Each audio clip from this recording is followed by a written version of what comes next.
ತನ್ನ ಮಾತಿಗೆ ನಿಷ್ಠನಾಗಿರುವ ಒಬ್ಬ ವ್ಯಕ್ತಿ 1000 ಅಭಿಮಾನಿಗಳಿಗಿಂತ ಉತ್ತಮ. ನಿಮ್ಮ ಹೃದಯವನ್ನು ಸ್ವಚ್ಛವಾಗಿಡಿ. ನಿಮ್ಮ ಗಳಿಕೆ ಮತ್ತು ಕಾರ್ಯಗಳ ಖಾತೆಯನ್ನು ಇಟ್ಟುಕೊಳ್ಳಿ. ತಪ್ಪು ಹಾದಿಯಲ್ಲಿ ವೇಗವಾಗಿ ಓಡುವುದಕ್ಕಿಂತ ಇದು ಉತ್ತಮವಾಗಿದೆ. ಈಗ ಬಿಡಬೇಕಾದ 5 ವಿಷಯಗಳು. ಎಲ್ಲರನ್ನೂ ಸಂತೋಷಪಡಿಸಿ, ಆದರೆ ನಿಮ್ಮನ್ನು ಯಾರಿಗಿಂತ ಕೀಳಾಗಿ ಪರಿಗಣಿಸಬೇಡಿ. ನೀವು ವಿಶೇಷವಾಗಿರಲು ಪ್ರಯತ್ನಿಸಿದಾಗ ನೀವು ಹೆಚ್ಚು ನೋಯುತ್ತೀರಿ. ಸತ್ಯ ಕರಗಿ ಗಾಳಿ ಮತ್ತು ಮಣ್ಣಿನ ಭಾಗವಾಗುತ್ತದೆ. ವಿಶ್ವವು ಬಯಸುತ್ತದೆ, ಸಮಯ ಕೆಟ್ಟದಾಗಿದ್ದರೆ ಕಷ್ಟಪಟ್ಟು ಕೆಲಸ ಮಾಡಿ, ಸಮಯ ಒಳ್ಳೆಯದಾಗಿದ್ದರೆ ಎಲ್ಲರಿಗೂ ಸಹಾಯ ಮಾಡಿ. ಯಾರಾದರೂ ನಿಮ್ಮ ಮೌಲ್ಯವನ್ನು ಅರ್ಥ ಮಾಡಿಕೊಳ್ಳದಿದ್ದರೆ ನಿರಾಶೆಗೊಳ್ಳಬೇಡಿ, ಏಕೆಂದರೆ ಜಂಕ್ ಡೀಲರ್ ವಜ್ರದ ಮೌಲ್ಯವನ್ನು ತಿಳಿದಿಲ್ಲ. ಒಬ್ಬ ವ್ಯಕ್ತಿ ಪ್ರಾಮಾಣಿಕ ಗಳಿಕೆಯನ್ನು ತಿನ್ನುತ್ತಾನೆ ಮತ್ತು ಅದೇ ಪ್ರಾಮಾಣಿಕ ಗಳಿಕೆಯು ವ್ಯಕ್ತಿಯನ್ನು ತಿನ್ನುತ್ತದೆ.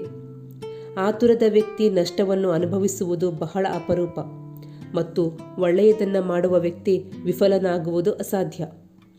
ಯಾರಾದರೂ ತನ್ನ ಸಮಸ್ಯೆಯನ್ನು ನಿಮಗೆ ಹೇಳಿದರೆ ತಾಳ್ಮೆ ಮತ್ತು ಧೈರ್ಯದಿಂದ ಅವರನ್ನು ನೋಡಿಕೊಳ್ಳಿ, ಏಕೆಂದರೆ ನೀವು ಕೇಳುತ್ತಿದ್ದೀರಿ, ಅವನು ಅನುಭವಿಸುತ್ತಿದ್ದಾನೆ. ಹೌದು, ಕೆಲವೊಮ್ಮೆ ಮನಸ್ಸು ಹೇಳುತ್ತದೆ, ಜನರು ನಮ್ಮನ್ನು ಹೇಗೆ ನಡೆಸಿಕೊಳ್ಳುತ್ತಾರೋ ಹಾಗೆಯೇ ವರ್ತಿಸುತ್ತಾರೆ ಎಂದು. ನಾವು ಒಟ್ಟಿಗೆ ಕೆಲಸ ಮಾಡುತ್ತೇವೆ, ಆದರೆ ನಂತರ ನಾವು ಅವರಂತೆ ಆಗಿದ್ದರೆ ಅವರಿಗೂ ನಮಗೂ ಏನು ವ್ಯತ್ಯಾಸ ಎಂದು ಹೃದಯ ಹೇಳುತ್ತದೆ.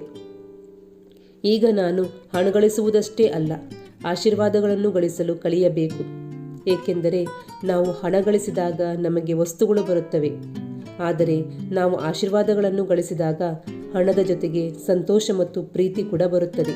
ಅದನ್ನು ಮಾಡಿ. ತೊಂದರೆಯ ಸಂದರ್ಭದಲ್ಲಿ ನಿಮಗಿಂತ ಹೆಚ್ಚು ತೊಂದರೆ ಇರುವ ಜನರನ್ನು ನೋಡಿ ಮತ್ತು ನೀವು ಪ್ರಾಮಾಣಿಕರಾಗಿರುತ್ತೀರಿ. ನೀವು ಯಾವುದೇ ವ್ಯಾಪ್ತಿಯನ್ನು ಬಿಡದಷ್ಟು ಯಾರನ್ನಾದರೂ ಪ್ರೀತಿಸಿ.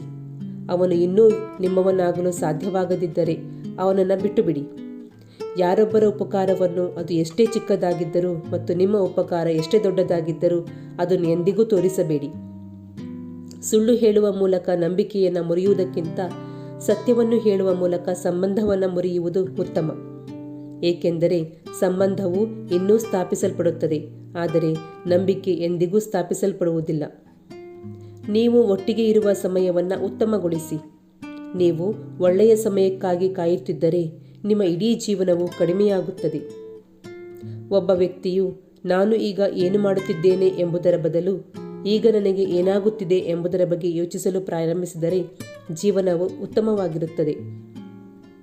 ನೀವು ಕಷ್ಟದಲ್ಲಿದ್ದಾಗ ಈ 7 ಗುಣಗಳನ್ನು ನಿಮ್ಮನ್ನು ಉಳಿಸಬಹುದು. ನಿಮ್ಮ ಜ್ಞಾನ, ನಿಮ್ಮ ನಮ್ರತೆ, ನಿಮ್ಮ ಬುದ್ಧಿವಂತಿಕೆ, ನಿಮ್ಮ ಆಂತರಿಕ ಧೈರ್ಯ, ನಿಮ್ಮ ಒಳ್ಳೆಯ ಕಾರ್ಯಗಳು, ಸತ್ಯವನ್ನು ಮಾತನಾಡುವ ನಿಮ್ಮ ಅಭ್ಯಾಸ ಮತ್ತು ದೇವರಲ್ಲಿ ಅಚಲ ನಂಬಿಕೆ. 3 ವಿಷಯಗಳು ಮನುಷ್ಯನನ್ನು ಹಾಳು ಮಾಡುತ್ತವೆ: ದುರಾಸೆ, ಅಸೂಯೆ ಮತ್ತು ದುಃಖ. ನೀವು ಇರುವುದರಿಂದ ಪ್ರಾರಂಭಿಸಿ. ನೀವು ಇರುವ ಸ್ಥಳದಿಂದ ಪ್ರಾರಂಭಿಸಿ ಮತ್ತು ಉತ್ತಮ ಅವಕಾಶಕ್ಕಾಗಿ ಕಾಯುವುದು ಲಕ್ಷಾಂತರ ಕನಸುಗಳನ್ನು ನಾಶಪಡಿಸುತ್ತದೆ. ನೀವು ಇಷ್ಟಪಡುವುದನ್ನು ಸ್ವೀಕರಿಸಿ ಮತ್ತು ನೀವು ಇಷ್ಟಪಡದಿರುವುದನ್ನು ತ್ಯಜಿಸಿ. ಅದು ಆಲೋಚನೆ, ಕ್ರಿಯೆ ಅಥವಾ ಮನುಷ್ಯನಾಗಿರಬಹುದು. ಯಾವುದಾದರೂ ಕೆಲಸದಲ್ಲಿ ನಿಮ್ಮನ್ನು ನಿರತರಾಗಿರಿ, ಏಕೆಂದರೆ ಕಾರ್ಯನಿರತ ವ್ಯಕ್ತಿಗೆ ದುಃಖಿಸಲು ಸಮಯ ಸಿಗುವುದಿಲ್ಲ. ಅತ್ಯುತ್ತಮವಾದುದವನು ಟೀಕೆಯನ್ನು ಕೇಳಿದವನು ಎಂಬುದನ್ನು ನೆನಪಿಡಿ. ಮತ್ತು ಈ 3 ವಿಷಯಗಳ ನಡವಳಿಕೆಯು ಪ್ರತಿಮೆಯಂತಿರಲಿ. ತೀಕ್ಷ್ಣವಾದ ಮನಸ್ಸು ನಿಮ್ಮ ಸ್ವಂತ ಧ್ವನಿಯಾಗಿರಬೇಕು ಮತ್ತು ಯೋಚಿಸಿದ ನಂತರ ಮಾತನಾಡಬೇಕು. ಹೊಗಳಿಕೆಯಿಂದ ಕರಗಬೇಡಿ, ಕೋಪದಿಂದ ಉರಿಯಬೇಡಿ, ಟೀಕೆಯಿಂದ ಕುದಿಯಬೇಡಿ ಮತ್ತು ಮಾತುಗಳಲ್ಲಿ ಸುರಕ್ಷಿತವಾಗಿರಿ. ನಾವು ಯಾವಾಗಲೂ ನಮ್ಮ ಹಿರಿಯರ ಆಲೋಚನೆಗಳನ್ನು ಗೌರವಿಸಬೇಕು. ಅವರು ಶಿಕ್ಷಣ ಪಡೆಯದಿದ್ದರೂ ಸಹ ಅವರ ಅನುಭವಗಳ ನಿಧಿಯನ್ನು ಹೊಂದಿದ್ದಾರೆ. ಪುಸ್ತಕಗಳಲ್ಲಿ ನೀವು ಪಡೆಯದ ಜ್ಞಾನವು ಅವರ ಅನುಭವಗಳಲ್ಲಿ ಕಂಡುಬರುತ್ತದೆ. ಇತರರ ರಹಸ್ಯಗಳನ್ನು ನಿಮಗೆ ಹೇಳುವ ವ್ಯಕ್ತಿಯನ್ನು ಎಂದಿಗೂ ನಂಬಬೇಡಿ ಮತ್ತು ವೈಫಲ್ಯವು ನಿಮ್ಮ ಹೃದಯಕ್ಕೆ ಬರಲು ಬಿಡಬೇಡಿ.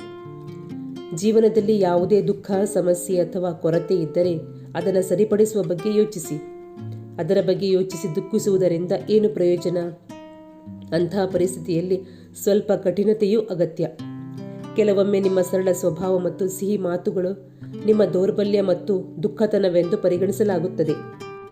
ಆದ್ದರಿಂದ ಜನರು ಏನು ಹೇಳುತ್ತಾರೆಂದು ಯೋಚಿಸಿ ಕೊರಗಬೇಡಿ. ಜನರು ಮೊದಲು ದಿನ ನಗುತ್ತಾರೆ, 2ನೇ ದಿನ ನಿಮ್ಮನ್ನು ಗೇಲಿ ಮಾಡುತ್ತಾರೆ ಮತ್ತು 3ನೇ ದಿನ ಮರೆತು ಬಿಡುತ್ತಾರೆ. ಅದಕ್ಕಾಗಿಯೇ ಜನರ ಬಗ್ಗೆ ಕಾಳಜಿ ವಹಿಸಬೇಡಿ.